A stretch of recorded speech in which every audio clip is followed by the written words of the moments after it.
everyone, welcome back to Sunday Live Trend. Thank you so much guys for tuning in. I'm here to update you of what's going to happen on Gomora from the 23rd to the 27th of May 2022 on Monday. Stompy questions Mr. Libalo's intention to Sibongile. Teddy learns that Sibongile lives with the Stompy on Tuesday. Ndogozo takes matters into his own hands and fights for his freedom. Tati and the girls decide to take on the hostel on Wednesday.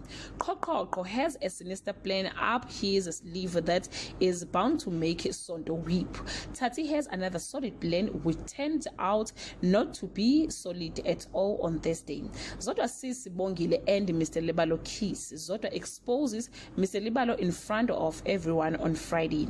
Tati and the girls wreak havoc at the hostel. Sibongile is humiliated in the worst way imaginable by one of her own. Guys, this is all I have for today. You can leave your comment below and share your opinion.